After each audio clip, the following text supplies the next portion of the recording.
لیکن اس کے علاوہ ایکسٹرا عبادتیں جو کرتا ہو صبح شام دوپہر جب دیکھو اللہ کا ورد کر رہا ہو، رات میں کھڑا ہے عبادت کے لیے، اسے کہتے ہیں عابد، یعنی عبادت کرنے والا۔ کیا کہتے ہیں؟ کتنے سال اس نے عبادت کری؟ 400 سال۔ پہلے کی عمریں بھی بڑی ہوتی تھی بھائی، 400 سال عبادت کرنے والا۔ ایک مرتبہ وہ عابد صاحب کہیں جا رہے تھے، چلے جا رہے تھے، سامنے ایک پہاڑ آ گیا، پہاڑ آیا تو وہ چڑھے اترے تو بڑی تکلیف ہوئی ان کو۔ تو انہوں نے جب اس تکلیف کا احساس کیا یا انہوں نے پہاڑ دیکھا تو اللہ کی بارگاہ میں عرض کیا، مالک اگر یہ تو پہاڑ نہ بناتا تو تیری مخلوق کو آسانی ہو جاتی، اپنے لیے نہیں۔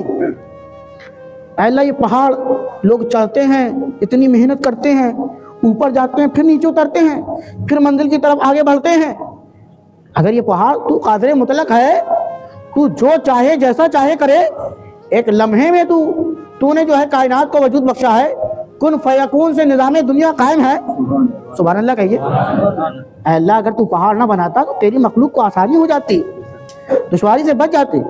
اللہ اکبر، اتنا سوچنا تھا، عرض کرنا تھا۔ اس وقت کے نبی کو وحی ہوئی، اے میرے نبی جائیے اس فلاں عابد کے پاس جائیے، میرا پیغام پہنچائیے۔ نبی کو حکم ہوا، حکم ربی ہوا، نبی اس عابد کے پاس پہنچے اور فرمانے لگے، عرض کرنے لگے، ارشاد فرمایا کہ اللہ کا پیغام آیا کہ اللہ تبارک و تعالیٰ کی تخلیق میں تم نے اعتراض کیا، اللہ کی مرضی، پہاڑ بنائے، سمندر بنائے، دریا بنائے، کچھ بھی بنائے، اللہ کی تخلیق پر اعتراض کیا تم نے کہ اللہ نے پہاڑ بنا دیا، لہذا ابھی تک تو تمہارا نام مقبولوں میں تھا، اللہ کی تخلیق کی وجہ سے، اعتراض کی وجہ سے، اللہ کی تخلیق میں جو تم نے اعتراض کیا ہے تو لہذا مقبولوں سے تمہارا نام نکال کر مردودوں میں ڈال دیا گیا ہے۔ اللہ اکبر کہیے، کائے میں ڈال دیا؟ 400 سال عبادت کری تھی، صرف ایک جملہ کہ اللہ پہاڑ نہ بناتا۔ کس کے لیے؟ اپنے لیے۔ کس کے لیے؟ لوگوں کے لیے، لوگ دشواری سے بچ جاتے، لیکن اللہ کی بہرحال تخلیق میں انہوں نے اعتراض کیا، پیغام آ گیا رب کا کہ مقبولوں سے نکال کر تمہارا نام مردودوں میں ڈال دیا گیا۔ اب تو اس کو پریشان ہونا چاہیے تھا عابد کو بہت زیادہ، سجدے میں چلا گیا، سجدے میں گیا اور الحمدللہ رب العالمین، الحمدللہ رب العالمین، الحمدللہ رب العالمین کا وظیفہ جاری ہے۔ اللہ اکبر، نبی دیکھ رہے ہیں عجیب غریب بندہ ہے، میں نے تو بتایا ہے کہ تمہارا نام جنتیوں سے نکال کر جہنمیوں میں ڈالا گیا ہے، اللہ نے پیغام دیا ہے، یہ کس بات کا شکر ادا کر رہا ہے؟ جب اس سے کہا تو اس نے سر اٹھایا، کہا مجھے اس سے مطلب نہیں ہے کہ میرا نام جنتیوں سے نکال کر جہنمیوں میں ڈالا گیا ہے، میں اس بات پہ خوش ہوں، اللہ کا شکر ادا کر رہا ہوں کہ رجسٹر سرکاری دونوں ہیں، چاہے وہ جنتی ہو چاہے جہنمی ہے، تو دونوں سرکاری اللہ کی طرف سے۔ کم سے کم اللہ نے یہ تو نہیں کہا کہ وہ میرا بندہ نہیں، کم سے کم میرے پروردگار نے یہ تو نہیں کہا نا کہ وہ میرا بندہ ہے ہی نہیں، مجھے کوئی مطلب ہی نہیں۔ میرے پروردگار نے یاد رکھا یہی صحیح کہ میں جہنمی ہوں، لیکن ہے تو رب کا بندہ، ہے تو میں اپنے رب کا ہی بندہ، اللہ نے مجھے یاد تو رکھا ہے، بھولا تو نہیں ہے، یہی بہت بڑی بات ہے۔ اللہ اکبر، بندگی کا مزہ کیا ہے میں جانتا ہوں۔ اس بندے نے کہا بندگی کا مزہ کیا ہے؟ اللہ نے یہ تو نہیں کہا میرا بندہ ہی نہیں ہے۔ علامہ اقبال نے فرمایا تھا کہ اگر کوئی مجھ سے کہے کہ خدا بن جا تو میں خدا نہ بنوں گا، جو بندہ مزہ بننے میں ہے، جو بندے بننے میں مزہ ہے، وہ خدا بننے میں نہیں ہے، یعنی میں خدا نہ بنوں، میں تو بندہ بنوں گا، جو مزہ بندہ بننے میں ہے وہ لذت کہیں نہیں ہے۔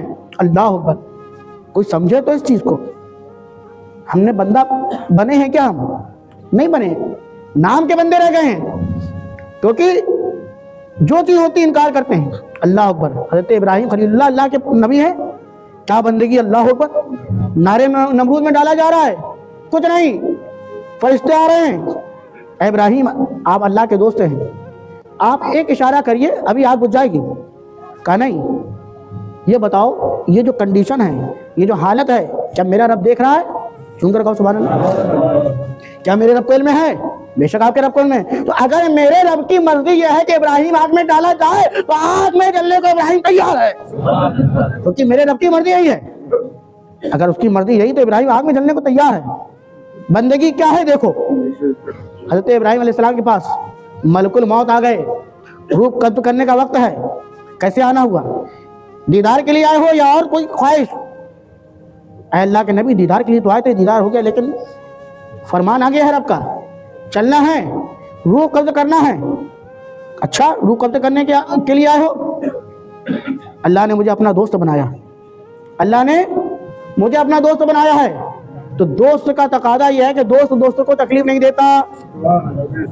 روح قبض کرو گے تکلیف ہوگی، جاؤ اللہ سے کہہ دینا ابراہیم کہہ رہے ہیں کہ دوست تو نے مجھے بنایا ہے، خلیل اللہ بنایا ہے مجھے، تو دوستوں کو تکلیف نہیں دیتا، روح نکلے گی تکلیف ہوگی۔ ملک الموت اللہ کی بارگاہ میں پہنچے، مالک ابراہیم ایسا ایسا فرما رہے ہیں، عرض کر رہے ہیں۔ اللہ نے فرمایا بے شک ابراہیم صحیح کہہ رہے ہیں کہ دوست کو تکلیف نہیں دیتا، لیکن دوستی کا تقاضا ایک اور ہے کہ دوست کو انکار بھی نہیں کرتا، دوست کو انکار بھی نہیں کرتا۔ اللہ کو جب آگے فرمان ربی سنایا، کہا اگر ایسی بات ہے واقعی دوستوں کو انکار نہیں کرتا، میں چلنے کے لیے تیار ہوں۔ وہ جانتے ہیں بندگی کا مزہ کیا ہے، ہم نے بندگی سمجھی کیا ہے، ہم نے تو زندگی کو اتنا ہی سمجھا کہ صبح اٹھ جاؤ، کھا پی لو، دم پلاٹ ہو جاؤ، ادھر گھوماؤ ادھر گھوماؤ۔ کیا اس کے حکم کے مطابق ہم نے زندگی گزاری؟ کیا بندگی کا ادا کیا؟ اس کا حکم کیا ہے؟ نماز پڑھو، کیا ہم پڑھ پا رہے ہیں؟ ہمارے عبادت گاہیں نشانوں پر ہیں، تو ہمیں کیا کرنا چاہیے؟ ہم کو کچھ وقت نکالنا چاہیے اللہ کی بارگاہ میں۔ پتہ نہیں آپ میں سے کون سا ایسا بندہ ہو جو اللہ کے قریب ہو، ہم نہیں سمجھتے، ہم تو یہ سمجھتے عالم صاحب فاضل صاحب یقین اللہ کے نیک بندے ہیں، لیکن کس کی آنکھ کہاں پہنچ جائے۔ ہم نے کیا کیا ہے بھائی؟ ہم بڑے مصروف ہیں، اتنے مصروف ہیں کہ ہم نماز نہیں پڑھتے، ٹائم ہی نہیں ملتا ہم کو۔ ہم ایک کے بعد دوسرے کے بعد تیسرے آرڈر لیے بیٹھے، ہم کیسے نماز پڑھیں گے؟ مصروف ہو جاؤ تب بھی نماز پڑھنا ہے۔ نماز کسی حالت میں معاف نہیں ہے، اتنی آسانی چھوڑ دیتے، پرنتو ہمارے ساتھ ہو کیا رہا ہے؟ اپنے آپ کو بدلو، دنیا خود بدل جائے گی۔ وہ ایسے لوگ تھے کہ جب ہاتھ اٹھاتے تھے تو ہاتھ سمیٹتے نہیں تھے، پہلے بارگاہ رب العزت میں ان کی دعا قبول ہو جایا کرتی تھی۔ اللہ تبارک و تعالیٰ ایسے نیک لوگوں کا ہمیں صدقہ عطا فرمائے۔ بندہ کہنے لگا بنی اسرائیل کا، اتنا کافی ہے کہ میرے رب نے مجھے یاد رکھا ہے کہ میرا نام جہنمیوں میں صحیح، اللہ نے یہ تو نہیں کہا کہ میں اس کا بندہ نہیں ہوں۔ سمجھ گئے نا؟ میں اس کا بندہ نہیں ہوں، مجھے منظور ہے۔ لیکن سنیے اے اللہ کے نبی، آپ اللہ کی طرف سے پیغام لے کر آئے ہیں کہ اللہ نے میرا نام محبوبوں سے نکال کر، مقبولوں سے نکال کر مردودوں میں ڈال دیا ہے اور میرے لیے جہنم تیار کر دیا ہے، تو ایک گزارش اور کر دیجیے گا۔ عاجزی دیکھیے، انکساری دیکھیے، اور اللہ کے بندوں سے محبت دیکھیے۔ ہم تو اپنے بھائی سے محبت نہیں کر پا رہے یار، ظاہر تو بہت بڑی بات ہے، کیا محبت ہے کہ اللہ کے نبی آپ اللہ سے اتنا عرض کر دیجیے گا کہ اس نے میرے لیے جہنم تیار کر دی ہے، اب میں جنتی سے جہنمی بن گیا ہوں، مجھے کوئی فرق نہیں پڑتا، لیکن اللہ کی بارگاہ میں اتنی میری گزارش کر دیجیے گا کہ میرے جسم کو اتنا بڑا کر دے، اتنا بڑا کر دے کہ جب میں جہنم میں ڈالا جاؤں تو کوئی لا الہ الا اللہ پڑھنے والا اس جہنم میں داخل نہ ہونے پائے کہ میرا جسم اس جہنم سے بھر جائے۔ اللہ کو محبت سمجھے نہیں آپ؟ یعنی میرے جسم کو اتنا بڑا کر دی کہ اس میں کوئی گنجائش ہی نہ رہے کہ دوسرا کوئی مومن، کوئی دوسرا مسلمان لا الہ الا اللہ محمد رسول اللہ پڑھنے والا جہنم میں جائے، یعنی میرے اکیلے جسم سے جہنم بھر جائے، یعنی میرے بھائی جہنم سے محفوظ رہیں اور میں جہنم میں جاؤں، کافی ہے۔ یہ ہے محبت، اللہ کے بندوں سے محبت۔ جا کے رب کا پیغام اللہ کی بارگاہ میں اس نبی نے سنایا کہ بندہ عرض کر رہا ہے مالک مولا مجھے منظور ہے، لیکن اتنی گزارش کہ میرا جسم اتنا بڑا ہو جائے کہ ساری جہنم میرے جسم سے بھر جائے، دوسرا کوئی کلمہ طیبہ پڑھنے والا جہنم میں جانے نہ پائے۔ اللہ اکبر، پیغام رب آیا، جاؤ میرے نبی جا کر کہہ دینا کہ یہ تمہارا امتحان تھا، چون کر کہو سبحان اللہ، تمہارا امتحان تھا کہ تم اللہ کے بندوں سے، میرے بندوں سے کتنی محبت کرتے ہو، میں دیکھنا چاہتا تھا۔ اور سنو، تم جہنمی نہیں ہو،